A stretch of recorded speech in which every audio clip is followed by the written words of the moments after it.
Si tu rêves de marquer ton époque, de bâtir quelque chose qui dure, on t'a sûrement inculqué dès le plus jeune âge que la discrétion était la clé. On t'a fait croire que rester en retrait, ne pas faire de vagues, permettrait à tes talents de se révéler naturellement. Tu as choisi le silence, la réserve, en pensant que cela attirerait le respect. Pourtant, aujourd'hui, tu te demandes pourquoi ceux qui se mettent en avant progressent, tandis que les plus authentiques semblent s'estomper dans l'ombre. Pourquoi les audacieux récoltent-ils les fruits pendant que toi, au nom d'une modestie imposée, tu disparais peu à peu? Est-ce que cette modestie est une force véritable ou un leurre masqué en principe élevé? Machiavel n'y verrait pas une qualité, mais une tactique perdante. Il avait compris que le monde n'est pas régi par les purs, mais par ceux qui imposent leur présence, inspirent la crainte et commandent l'attention. Dans cette vidéo, tu vas explorer pourquoi ta modestie pourrait bien être l'obstacle majeur à ton épanouissement. Tu vas saisir la mentalité des vainqueurs et réaliser que sous le voile de la vertu se cache souvent une forme de résignation cachée. Accroche-toi jusqu'à la fin, car je vais te livrer une révélation que peu osent affronter. Et si tu es prêt à changer de perspective sur la vie, abonne-toi dès maintenant. Prononce ces mots, je ne permettrai plus qu'on m'étouffe. Plonge avec moi dans l'univers de ceux qui choisissent de rayonner sans s'excuser. Dans l'héritage chrétien, la modestie représente une valeur essentielle, admettre sa vulnérabilité face au divin, éviter la quête de louange humaine et adopter une attitude de dévouement. Pourtant, cette notion spirituelle, pure et ascendante, a été altérée au fil des époques. En Occident, particulièrement après l'ère médiévale, elle a servi d'outil aux élites. Les dirigeants ont saisi qu'une population modeste était plus facile à diriger. Ils ont exalté le retrait, célébré le mutisme, incité les talents à ne pas perturber l'ordre. C'est dans cette faille que s'est insinué Machiavel, penseur politique du XVIe siècle, qui scrutait l'humanité sans filtre. Pour lui, diriger exigeait non pas une innocence morale, mais une astuce calculée, non de la transparence, mais une approche tactique. Dans Le Prince, Machiavel affirme que les individus doivent être conquis ou soumis, sans demi-mesure. Il perçoit que dans une société fondée sur les apparences, se fondre dans la masse équivaut à une mort sociale. Ce que la doctrine chrétienne nommait modestie, il le qualifiait de capitulation. Cette ambiguïté persiste de nos jours. On mélange encore la générosité d'esprit avec l'abdication personnelle. On oublie que dans certains contextes, opter pour la modestie revient à renoncer à son existence. Il est urgent de redéfinir ces termes. Tu imagines peut-être que la modestie est une lueur intime, une élévation de l'esprit que les autres découvriront un jour. Mais ce que tu prends pour maturité pourrait être une entrave. Ce que tu vois comme noblesse pourrait n'être qu'un moyen inconscient d'éviter les conflits. Voici ce qu'il faut assimiler avant qu'il soit trop tard. La première réalité à saisir, la modestie t'empêche de t'affirmer. On t'a éduqué à parler bas, à ne pas te glorifier, à ne pas envahir le terrain. Tu as intégré l'idée que pour s'exprimer, il fallait d'abord le gagner. Tu observes, tu analyses, tu patientes pour une invitation. Mais elle ne vient pas. Le monde ne t'offre pas un siège par bonté. Il cède si tu le revendiques, sinon, un autre s'en empare. Tu ne t'affirmes pas, non parce que tu manques d'idées, mais parce que tu penses que l'existence doit rester discrète. Tu te contiens pour être apprécié sans bousculer. Or, le respect naît de l'affirmation, de la solidité, de la déclaration. Je suis là, et j'ai le droit d'être pleinement.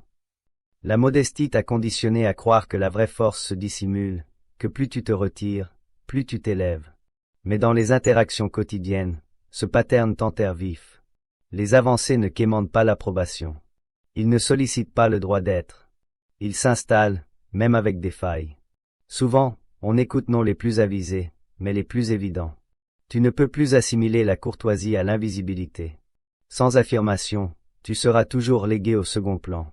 Le pire, tu finiras par t'en convaincre, en pensant que tu ne mérites pas plus que ce qu'on te concède, alors que tu n'as simplement jamais osé revendiquer.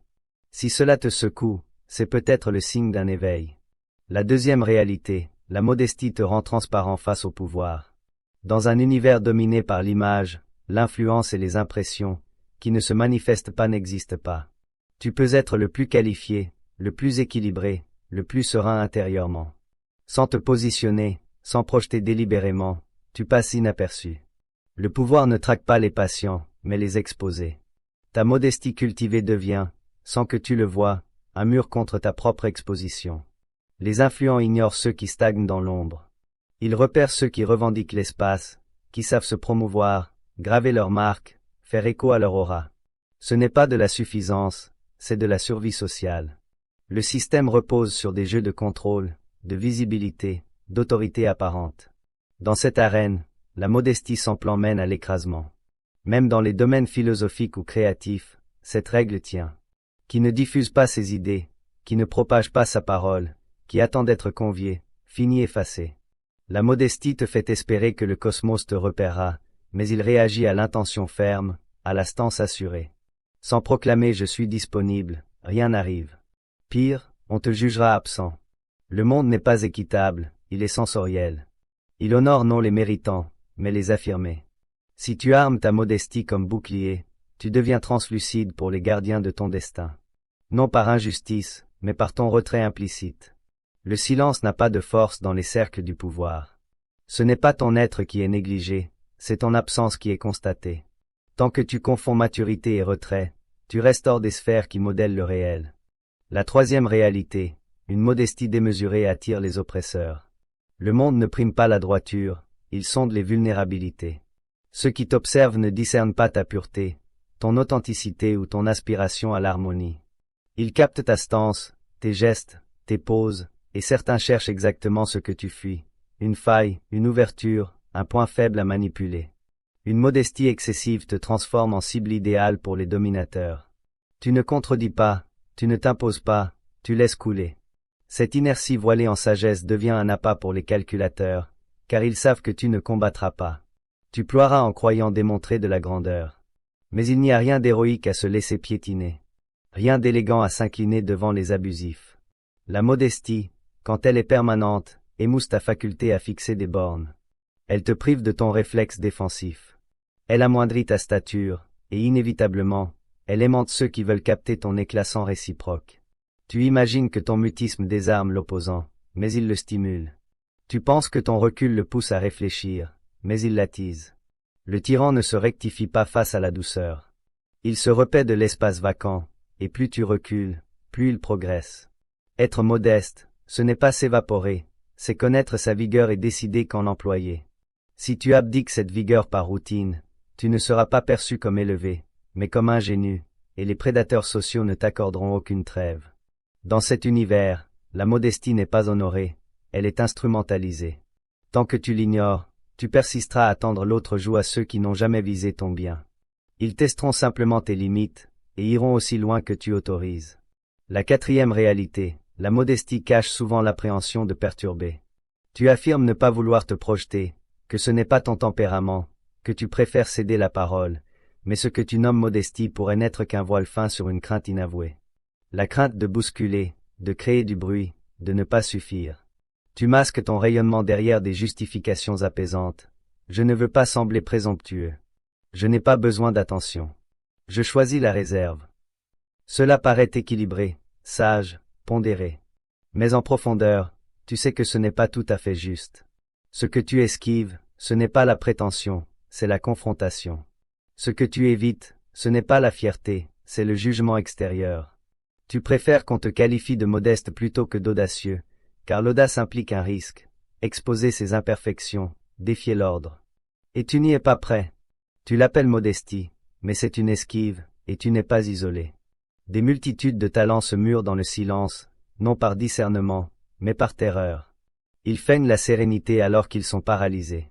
Ils se minimisent alors qu'ils ont juste appris à s'éteindre pour éviter le rejet. La modestie se mue en façade sociale, en bouclier affectif, en évasion tolérée car elle ne heurte personne. Pour exister authentiquement, arrête de dissimuler cette peur sous des idéaux. Ose admettre, j'ai peur de me révéler. C'est de là que naît le changement. La vraie force réside dans la sincérité, non dans le déguisement. Si ta modestie n'est qu'un habit tissé de silence, il est temps de le quitter. Temps de respirer au grand jour, même si cela perturbe. La cinquième réalité, la modestie se transforme en venin quand elle n'est pas volontaire. Il existe un gouffre entre une modestie choisie et une imposée. Quand tu l'adoptes en pleine lucidité, par sagesse ou maturité, tu es fort. Tu domptes ton ego, optes pour le silence. Tu contiens ta puissance car tu sais qu'elle existe. Mais si tu es modeste parce qu'on t'a conditionné à ne pas importuner, parce qu'on t'a martelé que ta voix comptait moins, ce n'est plus de la modestie, c'est un formatage. Et ce formatage te ronge progressivement. Peut-être as-tu grandi dans un cadre où se distinguer était vu comme un défaut, où réclamer son dû était capricieux, où attirer l'attention était mal élevé. Tu as appris à te taire, à patienter, à ne pas incommoder, à être exemplaire. Avec les années, cette attitude s'est ancrée. Tu l'as prise pour une vertu, mais c'était une cicatrice, un mode de survie. Et ce mode est devenu ton identité. Tu t'excuses d'être. Tu atténues tes succès, refuses les éloges, fuis les projecteurs. Non par modestie, mais par peur d'être exposé. Et cette peur, tu l'as confondue avec une qualité. Tu l'as nommée modestie pour ne pas la affronter, une plaie d'invisibilité. Tant que tu ne choisis pas activement la modestie, tu la subis comme une reddition. Tu ne gères pas ton éclat, tu le réprimes. Ce qui pouvait être une élévation intérieure se mue en geôle intime. La modestie subie est un toxique subtil. Elle t'assombrit, t'empêche d'oser, te confine à des rôles mineurs alors que tu portes l'essence d'un leader. Et elle te persuade que c'est équitable, vertueux. Mais en vérité, on t'a formé à t'évaporer pour que d'autres rayonnent à ton détriment. Si ces mots te touchent, diffuse cette vidéo. Ne la confine pas. Quelqu'un près de toi pourrait être piégé dans cette modestie illusoire sans s'en douter. Propage ce discours, car une révélation peut réorienter un destin entier. La 6e réalité, la modestie bloque la réception de la valorisation due. Tu investis des efforts intenses. Tu offres le meilleur. Tu assumes des charges invisibles. Tu soutiens autrui. Tu tiens ferme dans l'adversité. Tu progresses sans fanfare. Pourtant, nul ne t'applaudit, ne t'exprime de gratitude. Nul ne valorise ton apport. Tu te consoles. Ce n'est rien, je n'ai pas besoin de visibilité, ma satisfaction est intime. Mais c'est partiellement vrai. La valorisation n'est pas futile, c'est un pilier humain. Entendre merci, bravo, tu es essentiel nourrit non l'ego, mais l'esprit. Cela affirme que ton rôle pèse, impacte, vaut. Quand tu la refuses ou la rends inaccessible par excès de retrait, tu creuses un creux intérieur. Ce creux mute en épuisement, rancœur, incertitude. La modestie t'a enseigné à éluder les compliments, à détourner le regard quand on t'honore, à pivoter quand on te magnifie. À la longue, tu t'aliènes de ta propre estime. Tu n'assimiles plus tes accomplissements. Tu bloques l'affection ou l'estime d'autrui. Tu portes ton excellence comme un poids occulté, jamais salué, jamais fêté. Le monde ne t'accorde jamais plus que ce que tu acceptes. Si tu déclines les ovations, on te croira détaché. Si tu amoindris ton influence, on te jugera marginal. Tu crois à la modestie, mais c'est une autonégation. Tu mérites d'être valorisé, célébré, perçu un nom pour l'ego, mais pour honorer ton don au monde. Si ta modestie t'en prive, elle ne t'élève pas, elle t'appauvrit. Nul ne peut perdurer dans l'ombre sans se fracturer intérieurement. La 7e réalité, la modestie sert souvent à inculquer l'autodestruction. Dès l'enfance, on ne t'a pas juste prôné la modestie. On t'a imprégné de doutes, de petitesse, d'évitement des louanges, de méfiance envers ton propre éclat. On t'a averti que se distinguer était risqué, que triompher était vaniteux, que solliciter était grossier. Tu as absorbé, sans le réaliser, un mincet qui te barre la route à ton potentiel. Tu as été moulé pour ne pas agiter les eaux, pour te suffire de peu, pour ne jamais viser l'élévation. Ce moulage s'appelle autodestruction. Tu attribues tes blocages à la vie, mais c'est une facette de toi, bien apprivoisée, qui te freine au seuil de l'avancée. Et ce frein, tu l'as rebaptisé modestie car cela flatte, rassure, protège de l'effort libérateur. Mais ce que tu nommes modestie est parfois l'écho d'un enseignant rigide, d'un parent sévère, d'un milieu qui t'a fait sentir excessif ou insuffisant. Ce n'est pas du discernement, c'est un résidu nocif, une empreinte des moments où on t'a rabaissé. Aujourd'hui, chaque élan vers l'excellence déclenche une voix, reste modeste. Tu obéis, tu recules, tu t'autodétruis, et tu l'appelles modestie. Or, elle ne devrait jamais t'assombrir. Elle devrait t'affranchir.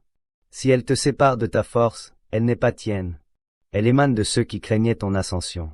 Plus tu en prends conscience, plus tu reclins ton droit à être, à réussir, à rayonner sans remords. Tu as exploré comment une modestie mal interprétée peut miner ton équilibre intérieur. Mais il existe des strates plus enfouies, des dynamiques muettes, quasi imperceptibles qui opèrent en toi sans alerte. Ce ne sont plus des fautes, mais des éclaircissements qui pourraient révolutionner ta vision du monde. Premier éclaircissement, la modestie peut masquer un ego élevé. Paradoxe troublant, on peut sembler modeste tout en étant piloté par l'ego. Car l'ego ne vise pas seulement la gloire, il cherche la pérennité.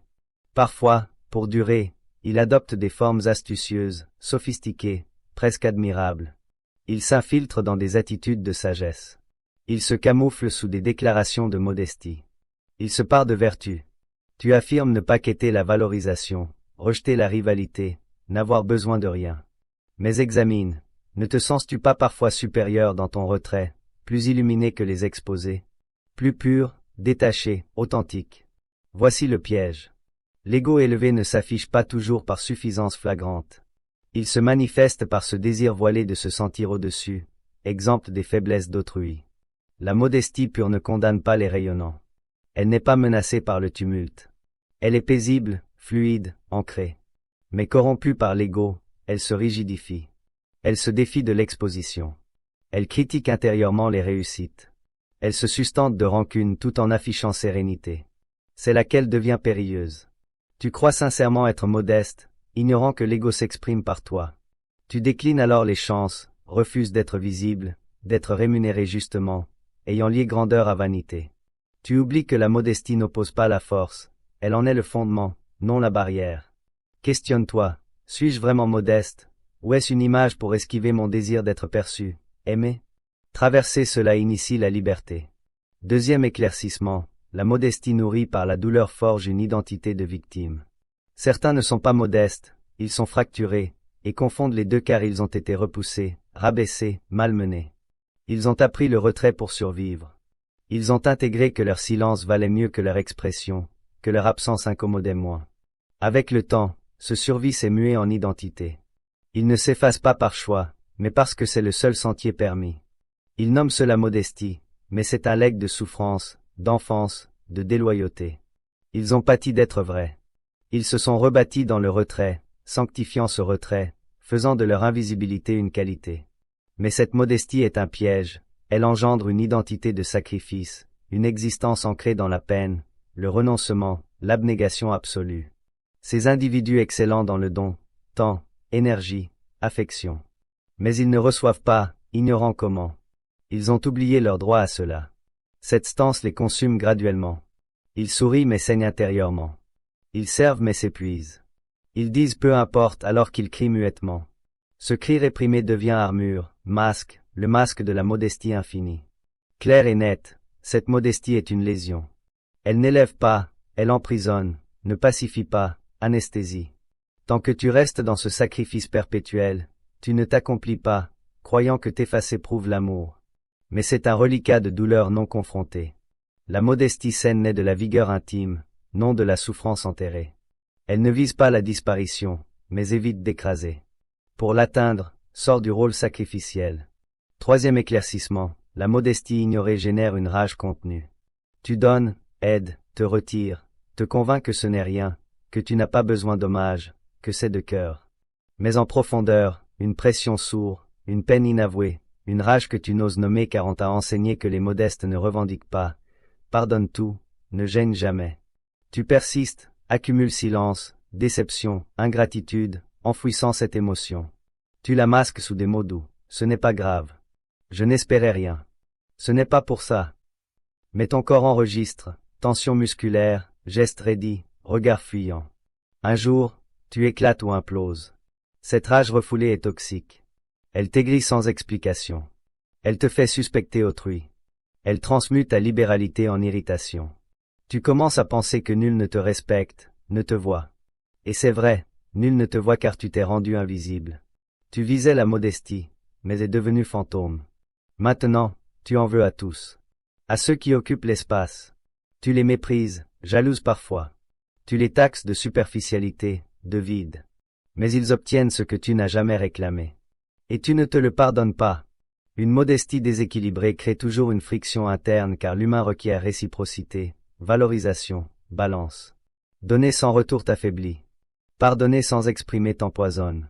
T'effacer longtemps t'amène à oublier ta valeur. Cette rage n'est pas une faute, c'est un alerte, un hurlement intime, tu t'oublies.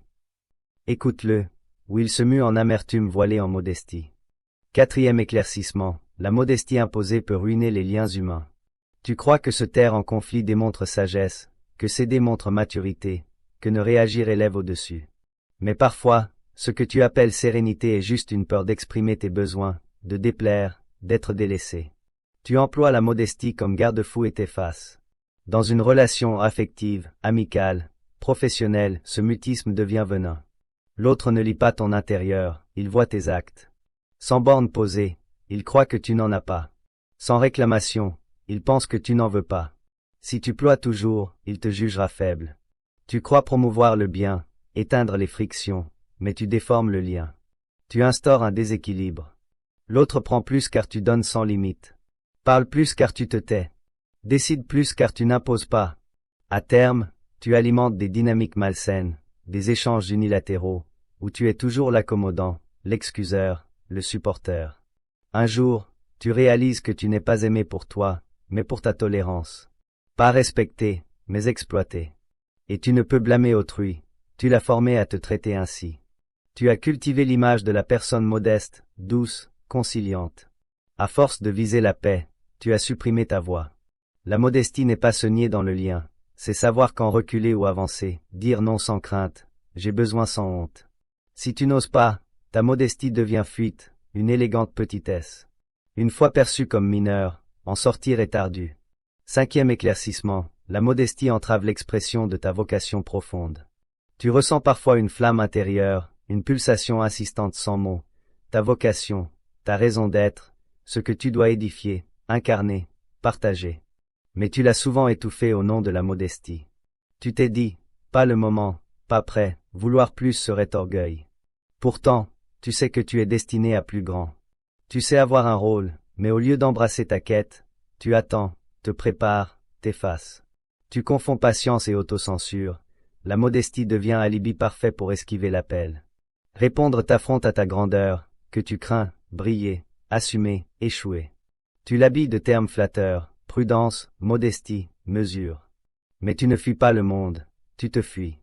Tu esquives ce que le divin t'a confié, ta voix puissante, ta vision profonde, ton destin vrai. Chaque jour sans assumer, tu t'étioles. Un appel ignoré devient plaie existentielle, frustration inassouvie. Prière, méditation, labeur ne combleront pas ce feu refusé. La modestie saine ne fuit pas la vocation, elle la sert sans vanité. Avance conscient, non honteux. Accepte ta mission sans te magnifier, mais sans te cacher. Tant que tu assimiles modestie à esquive, tu restes spectateur de ta vie. Tu n'es pas fait pour l'arrière-plan, pour répondre à plus vaste. Ce n'est pas suffisance, c'est bravoure. 6e éclaircissement, la modestie peut être une tactique cachée pour éviter l'échec. Tu affirmes ne pas avoir besoin d'exposition, préférer la discrétion, agir dans l'ombre sereinement. Mais scrute-toi, n'est-ce pas une façon subtile d'éviter les risques, l'exposition, le verdict du réel? En retrait, tu es protégé. Pas critiqué, pas attendu. Tu ne déçois pas, surtout pas toi-même face à l'échec. Tu t'épargnes l'effort, le jugement. Tu clames modestie, mais évites le combat. Tu préfères les marges, espérant qu'on te repère sans bruit.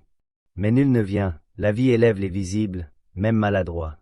Toi, tu vois les autres avancer, te répétant que ce n'est rien, que tu diffères, que tu restes fidèle à ta réserve.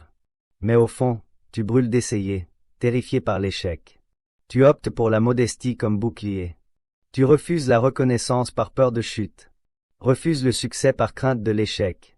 Ce n'est pas modestie, c'est garde. Un évitement masqué. À force d'esquiver l'échec, tu esquives la vie. Vivre implique risque, chuter, critique, rebond. Pour connaître ta force, renonce à cette modestie protectrice.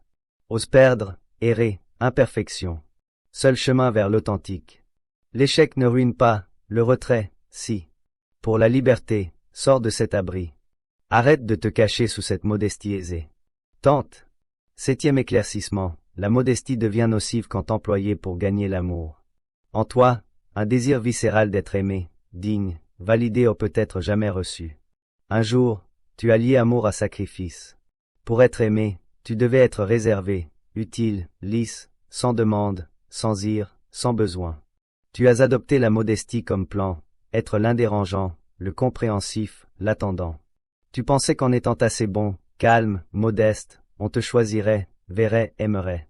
Mais cette attente t'a fracassé, l'amour aux effacés n'est jamais complet. C'est commode, superficiel, valorisant l'utilité non l'âme. Plus tu modestes pour mériter, plus tu t'éloignes de toi. Tu deviens rôle, version édulcorée, projection. Au fond, tu le sens, faux semblant, adaptation excessive, abandon pour acceptation. Mais tu continues, ignorant d'autres voies. On t'a appris que le mérite passe par l'effacement, que l'amour se gagne par oubli de soi. Or, l'amour vrai n'est pas effacement, il est vérité, présence, éclat libre, parole affirmée. Si tu dois t'invisibiliser pour être aimé, ce n'est pas amour, dépendance voilée. Ta modestie peut être noble, mais si motivée par plaire, elle toxifie. Elle te fait croire au mérite pour le naturel. Te lance en quête infinie, donner plus pour recevoir moins. Tu n'as pas à t'éteindre pour l'amour. Pas à t'aplatir pour acceptation. Ton éclat n'a pas à diminuer pour apaiser. La modestie n'est pas troc, vrai seulement libre. Tu comprends désormais pourquoi cette modestie erronée te consume. Tu as vu ses origines, impact, façade. Mais savoir ne suffit, il faut rebondir, désapprendre le retrait, rebâtir une affirmation. Voici 5 gestes concrets, transformateurs, pour initier ton affranchissement. Premier geste, apprends à accueillir sans remords. À chaque merci, tu détournes le regard. À chaque éloge, tu le minimises. Tu esquives l'affection comme si elle devait se justifier. Brise ce pattern. Dis merci sans excuse, accepte l'hommage sans embarras, reçois un don sans contrepartie immédiate. Pas besoin d'équilibrer à chaque offrande. Laisse entrer l'éclat. Retiens les justifications, excuses, atténuations. Tu n'as rien pris indûment. Tu es. Tu mérites visibilité, écoute, hommage. Plus tu accueilles lucidement, plus tu soignes cette voix qui te dit insuffisant. Deuxième geste, ose déclarer tes désirs vrais. Non ce que tu endures, accepte par défaut. Ce que tu vises, avec netteté, droiture, sans vaciller. Commence par des phrases nettes. Je choisis cela. Ce n'est pas équitable pour moi. Je contredis. La modestie n'efface pas la volonté. Elle l'exprime paisiblement, sans dominer. Tes envies, passions, vibrations méritent voix. Chaque borne posée reconquiert ton essence. Tu te recentres. Tu apprends que ton être n'est pas service, mais création intentionnelle. Ceux qui t'aiment t'entendront s'enfuir.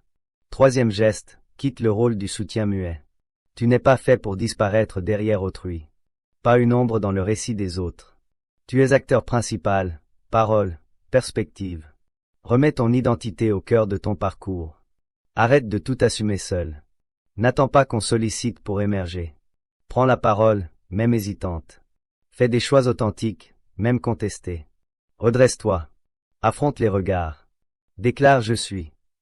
Pas besoin de gagner ta place, elle est tienne. Plus tu l'occupes honnêtement, plus tu autorises autrui à faire de même. Quatrième geste, arrête de mélanger modestie et évaporation. Être modeste n'est pas invisibilité, silence perpétuel, acquiescement total, minimisation des triomphes pour apaiser. C'est connaître sa vigueur et la sélectionner. Pas la dissimuler, étouffer, immoler. Tu peux être tendre et fort, taciturne et décisif, courtois sans plier. Brise cette vieille formule, modestie ou arrogance perçue. Faux. Seuls les fragiles le projettent. Tu n'es pas responsable de leur malaise. De ta vérité, oui. Cinquième geste, pardonne-toi d'avoir été trop modeste trop longtemps. Peut-être une culpabilité latente, silence, occasion manquée, injustice tolérée, inclinations inutiles. Mais ce n'est pas ta faute. Tu as agi avec les outils donnés. Aujourd'hui, tu sais. Pardonne, libère, arrête l'autoflagellation. Chaque jour effacé n'était pas gaspillé, mais apprentissage. Tu connais le prix, la destruction. Tu refuses désormais. Décide maintenant de revivre pleinement, non en révolte contre hier, mais en affection pour ton authenticité. Tu as passé trop de temps dans les ténèbres, croyant à la noblesse. Tu as pris le mutisme pour qualité. Tu as assimilé retrait à discernement, et on t'a loué pour cela. On t'a qualifié de modeste, réservé, exemplaire. Mais en profondeur, tu sentais le dissonance. Tu t'éloignais de ton essence, t'éteignais progressivement, sans oser l'avouer car on t'a formé à te taire même quand ton esprit hurlait. Aujourd'hui, tu sais, cette modestie imposée, née de crainte, rejet, formatage, n'est pas éclat. C'est une disparition sophistiquée. Nul ne viendra t'extraire. Nul ne tendra la main en disant tu vaux plus. Sois celui qui rompt avec le retrait. Celui qui proclame, assez, j'ai trop patienté, trop offert en silence. Tant de m'offrir ce que j'attendais d'autrui. La modestie n'est pas un habit pour plaire. C'est un calme intime né quand tu sais qui tu es, sans preuve à fournir. Mais tu ne peux y prétendre sans avoir osé exprimer. Sans avoir pris place pleinement. La modestie vraie suit l'affirmation, le feu, la rencontre avec ta force. Ignore ceux qui te pressent à rester petit. Ignore ces voix tremblantes face à ton éclat. Pas besoin de t'aplatir pour apaiser. Pas besoin d'atténuer ta vigueur pour être aimé. Sois modeste, oui, mais immense d'abord. Occupe ton être, ta parole, ta perspective. Puis, si tu choisis, tais-toi. Mais que ce silence vienne de maîtrise, non de terreur. Ce que tu nommes modestie pourrait être ta cage, la clé fut toujours tienne. Si ce discours a éveillé en toi une résonance, marque-le. Commente, je refuse de disparaître pour plaire. Ces mots sont un engagement brave, une cassure, une renaissance. Si un proche en frère, sœur, ami ou est captif de ce retrait masqué en vertu, partage cette vidéo. Une phrase peut éveiller une âme. Abonne-toi pour suivre cette évolution, car ici, tu auras toujours des vérités audacieuses que ton esprit attendait. Souviens-toi, la modestie vraie ne t'efface pas, elle te dévoile. Mais seulement après le courage d'exister.